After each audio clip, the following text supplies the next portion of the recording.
Well, it is budget day. If you didn't know, we're building up to Finance Minister Tito Mboweni's speech. ETV News anchor Annika Larsen joins us live now for an overview of the important issues that need to be tackled in this year's budget. Annika, good morning. What are those important issues that need to be tackled? Good morning, Jane. Yes, I think consolidation of the President's State of the Nation speech. Where exactly is Tito Mboweni going to find the money to, first of all, increase employment? We got those stats from Stats SA saying unemployment is at its highest rate in 13 years, and that's standing at 32.5%. Sorry, this mask is a real pain. And then you've got, of course, sovereign wealth debt, which is taking up 80% of GDP. And what about the public sector wage bill? He's got so much to juggle, and at the moment I think this has to be an austerity budget. There's no ways that we can actually carry on spending the amount that we are, and we need extra spend for such, for instance, things such as vaccines and more welfare and social help for those who've lost jobs. But at the same time, we can't carry on bailing out failing SOEs, and we've got to find more revenue somehow. There's a lot of, Annika, you've got the same problem I have. We've both got very small ears, and I suspect that's what's behind the mask issue. A lot of people are concerned about taxes being raised. We've had a few conversations this morning.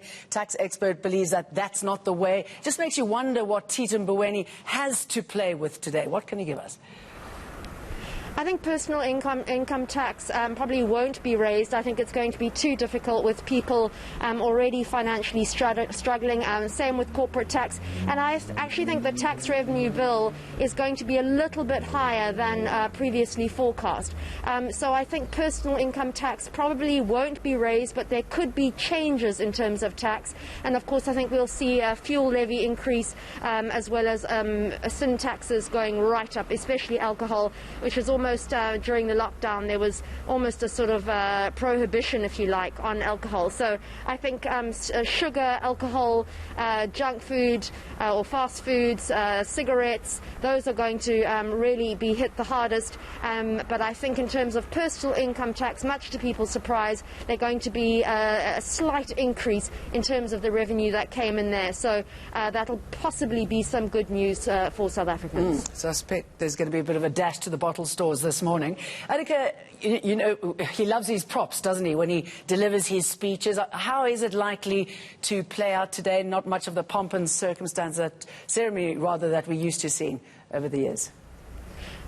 I think the minister's probably going to stick with his trusty aloe, while the president, during his State of the Nation address, went with the fynbos. They're both hardy plants, and I think that there's some hope in there. But unless there's some sort of fiscal consolidation and there's some sort of word to the markets that there's going to be a reduction in sovereign debt, which is taking up 80% of GDP, and that there's going to be some kind of inclusive economic reform, there's going to be a spike in yields, and it's just going to send a very bad message out to the ratings agencies. So I think he's got an incredibly difficult job. I would not want to be him today. It's not going to be a budget which is going to please people. No, I suspect not. Annika, thank you.